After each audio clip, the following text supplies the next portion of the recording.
حضرت لوط علیہ السلام۔ حضرت لوط علیہ السلام حضرت ابراہیم علیہ السلام کے بھتیجے تھے۔ لوط علیہ السلام کے والد کا نام ہاران تھا، جو تارح یعنی آزر کے بیٹے تھے۔ اللہ تعالیٰ نے لوط علیہ السلام کا قرآن میں 27 بار ذکر کیا ہے۔ یہ ذکر 14 سورتوں میں مختلف مقامات پر آیا ہے۔ لوط علیہ السلام کے والد ان کے بچپن ہی میں فوت ہو گئے تھے، اس لیے آپ نے اپنے دادا کے گھر حضرت ابراہیم کے ہاں پرورش پائی۔ یہی وجہ ہے کہ ابراہیم علیہ السلام کو ان سے بے حد محبت تھی۔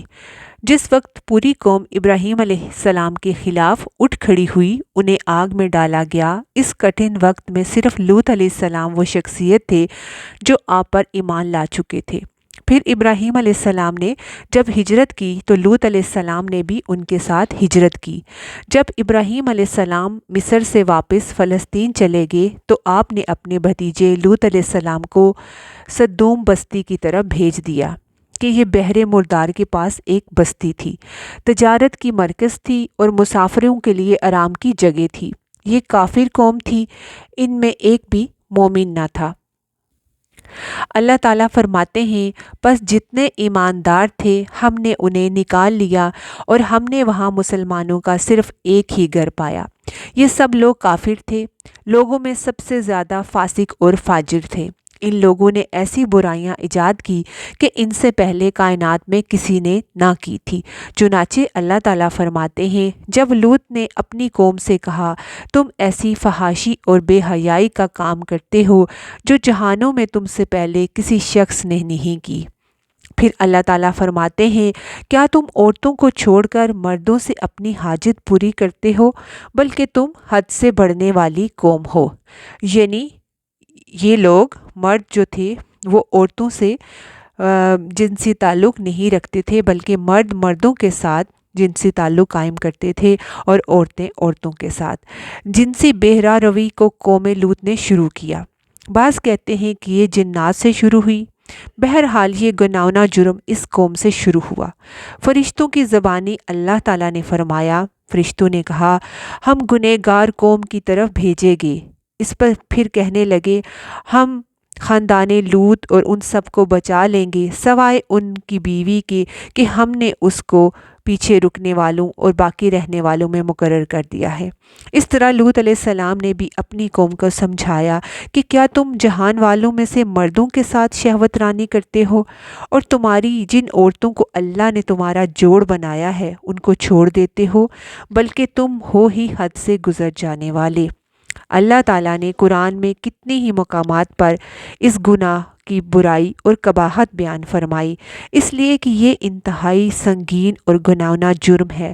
اللہ تعالیٰ فرماتے ہیں کہ لوط کا ذکر کر جب اس نے اپنی قوم سے کہا، کیا باوجود دیکھنے بھالنے کے پھر بھی تم بدکاری کرتے ہو؟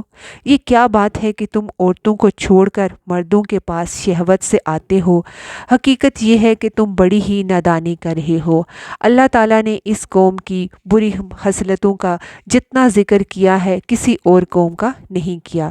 انہیں کافر، مجرم، جاہل اور حد سے بڑھنے والا کہا، کہیں فضول خرچی کرنے والے اور کہیں فاسق کہا۔ یہ تمام برائیاں ان میں موجود تھی۔ قرآن میں اللہ تعالیٰ فرماتے ہیں، اور لوط کو یاد کرو جب انہوں نے اپنی قوم سے کہا، تم ایسی فحاشی کرتے ہو کہ تم سے پہلے کسی جہان والے نے نہیں کی۔ کیا تم مردوں کے پاس بدفعلی کے لیے آتے ہو اور برائیوں میں پڑے ہوئے ہو؟ تم راستوں میں ڈاکے ڈالتے ہو اور مجالس میں نہایت برے کام کرتے ہو۔ یہ لوگ اس قدر خبیث تھے کہ بھری مجلس میں برے برے کام کرتے تھے۔ ان میں برائی کی تمام صفات موجود تھی۔ لوط علیہ السلام ان کو پھر بھی سمجھاتے رہتے تھے، لیکن وہ جھٹلاتے ہی رہے۔ قوم کے رد عمل کا ذکر بھی اللہ نے کیا ہے۔ بس اس کی قوم کا جواب یہی ہوتا کہ اللہ کا عذاب لیا اگر تو سچا ہے۔ اسلام دشمن اور کافر قوموں کا یہی جواب ہوتا ہے۔ ایک اور آیت میں اللہ فرماتے ہیں، اور ان کی قوم سے کوئی جواب نہ بن پڑا تو آپس میں کہنے لگے، ان لوگوں کو اپنی بستی سے نکال دو، یہ پاک باز بننے کی کوشش کرتے ہیں۔ یہ سب لوگ گناہ اور غلاظت میں ڈوبے ہوئے تھے، لوط علیہ السلام اور ان کی بیٹیوں کے سوا کوئی پاک نہ تھا، چنانچہ انہوں نے لوط علیہ السلام کو بستی سے نکالنے کا فیصلہ کر لیا۔ کہنے لگے، اے لوط، اگر تو اپنے اس واعظ و نصیحت سے باز نہ آیا تو ضرور تجھے نکال دیا جائے گا۔ اس پر لوط علیہ السلام نے فرمایا، میں بھی تمہارے اس گناؤنے عمل سے بیزار ہو چکا ہوں۔ چنانچہ لوط علیہ السلام نے اس موقع پر وہاں سے وہ نکل آئے اور اپنے رب سے یوں دعا گو ہوئے، اے میرے پروردگار، مجھے اور میرے اہل کو ان کے عمل سے بچا لے اور نجات عطا فرما۔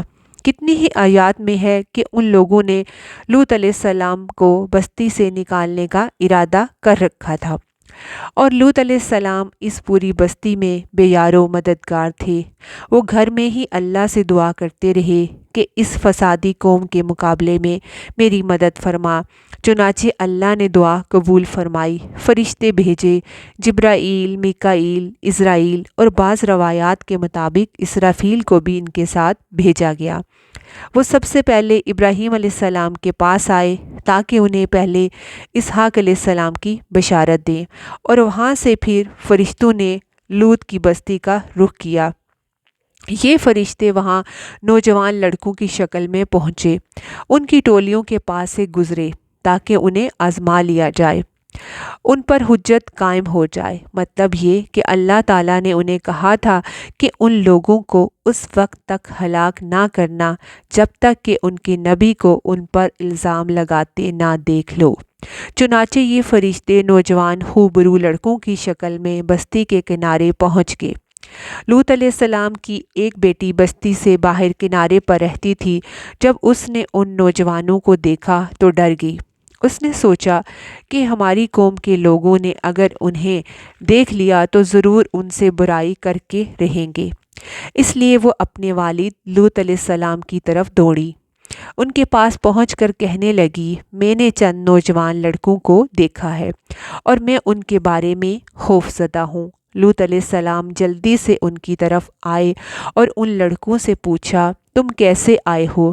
انہوں نے کہا، ہم آپ کے مہمان ہیں۔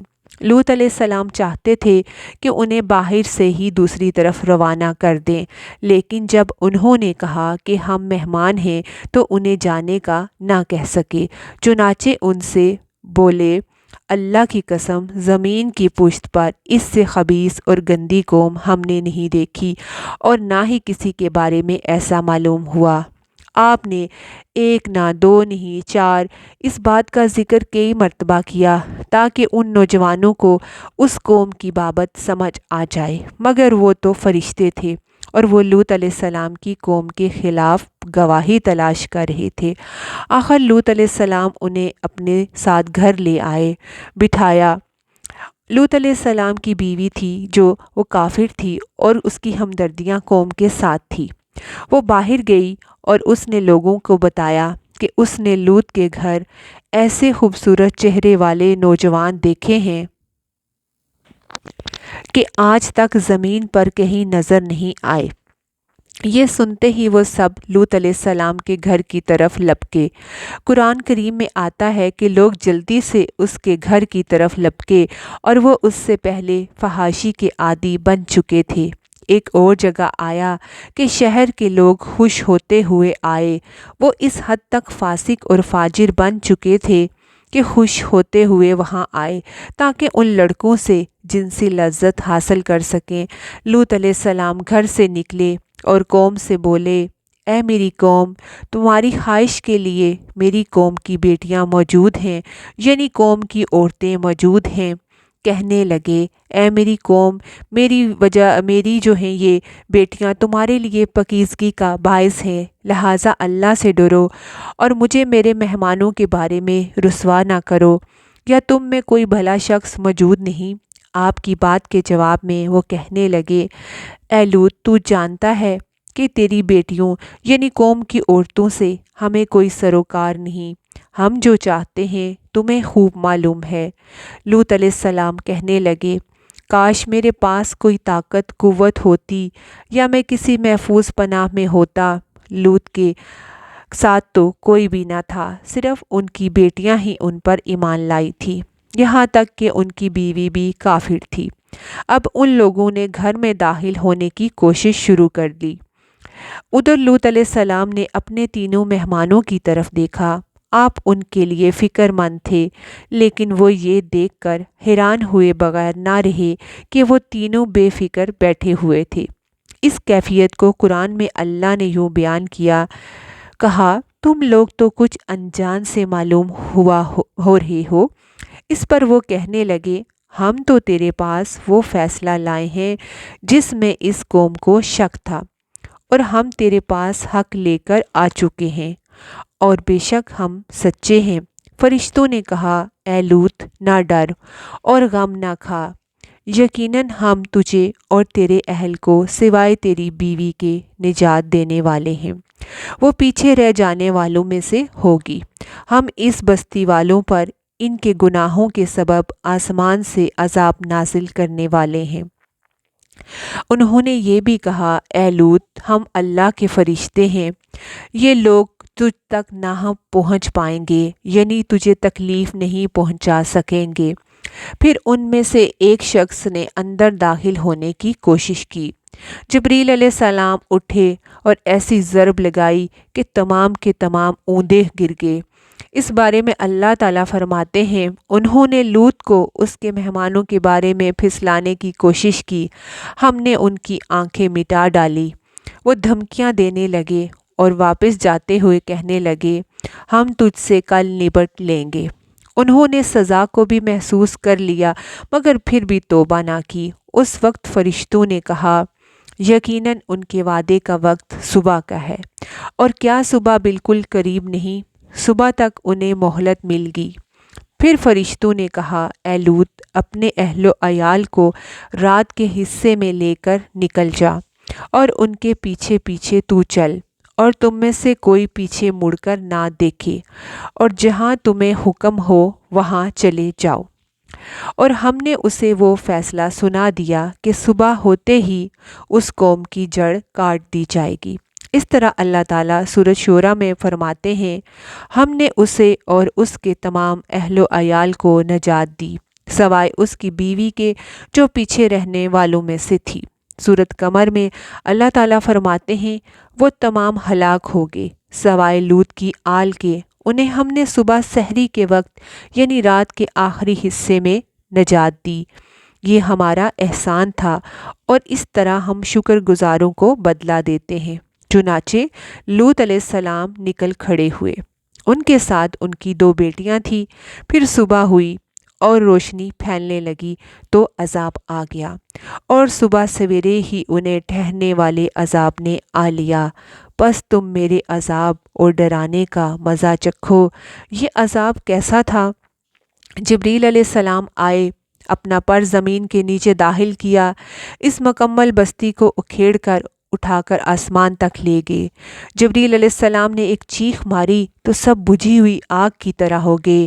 پھر مکمل بستی کو پکڑ کر الٹا دیا، ہر ایک کے لیے آسمان میں پتھر تیار تھا۔ بہرحال اس بستی کو زمین پر دے مارا گیا۔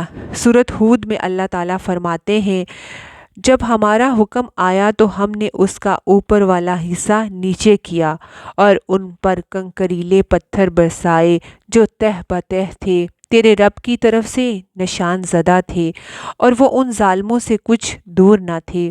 سورۃ شورى میں اللہ تعالیٰ فرماتے ہیں، اور ہم نے ان پر ایک خاص قسم کا مینہ برسایا، بس بہت ہی برا مینہ تھا جو ڈرائے گئے ہوئے لوگوں پر برسایا۔ یہ ماجرا سراسر عبرت ہے، ان میں سے بھی اکثر مسلمان نہ تھے۔ بے شک تیرا پروردگار غلبے والا ہے، مہربانی والا ہے۔ اس طرح یہ بستی سدوم بحر مردار کے علاقے میں تہس نہس ہو گئی، اور اس کے آثار و نشانات قیامت تک کے لیے چھوڑ دیے گئے۔ ان نشانات کو اس لیے چھوڑ دیا گیا کہ لوگ ان سے عبرت حاصل کریں اور برائیوں سے بچیں، اور خاص طور پر قوم لوط والا عمل خاص طور پر اس سے باز آ جائیں۔ اور قرآن و حدیث سے پتہ چلتا ہے کہ وہ قوم اخلاق کے اعتبار سے بالکل ختم ہو چکی تھی، اور اب ان کی اصلاح ناممکن تھی۔ اس قوم نے اپنے جرم کو جرم ہی نہ سمجھا۔ عام مقامات پر اعلانیہ بے حیائی کرنا ان کا مشغلہ تھا۔ یہ ایسا عمل تھا جس کی ماضی میں کوئی نظیر نہ ملتی تھی۔ مردوں کا مردوں سے اختلاط، جسمانی تعلق، اور عورتوں کا عورتوں سے غلط تعلق، یہ ایسا فعل تھا جو جنگل کے وحشی جانور بھی نہ کرتے۔ یہی وجہ تھی کہ یہ لوگ اپنے میں کسی نیک کو بھی برداشت نہ کرتے تھے۔ قرآن نے ان کے 3 بڑے جرائم کا ذکر کیا ہے۔ یہ کہ تم مردوں سے بدفعلی کرتے ہو، مسافروں کو لوٹ لیتے ہو، عام مجلسوں میں اعلانیہ فحاشی کرتے ہو۔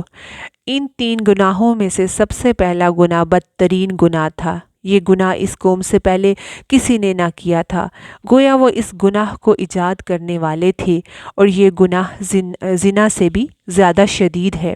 قرآن کریم اور احادیث کی روح سے اغلام بازی ایک بدترین گناہ ہے۔ احادیث میں اس کی مختلف سزائیں ہیں۔ ایک روایت میں ہے کہ فاعل اور مفعول یعنی دونوں کرنے کرانے والوں کو قتل کر دو۔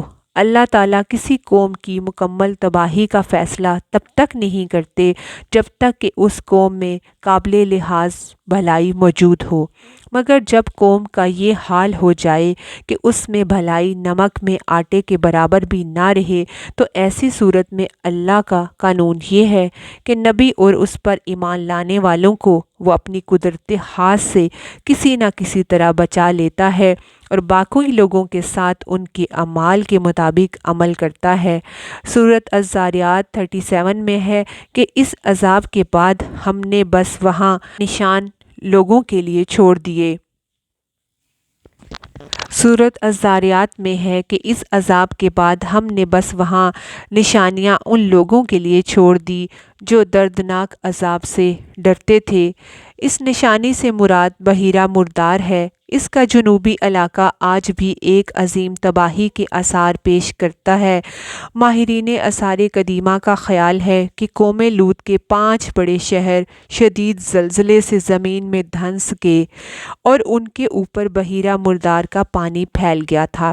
سورۃ ہود 63 میں ہے، اللہ تعالیٰ فرماتے ہیں پتھراؤ کا یہ عذاب آج بھی ظالموں سے دور نہیں۔ مطلب یہ کہ جو قوم اس قوم کی طرح ظلم اور بے حیائی پر جم جائے وہ اپنے آپ کو اس جیسے عذاب سے دور خیال نہ کرے۔ اللہ تعالیٰ ہمیں ہر گناہ سے بچنے کی توفیق دے۔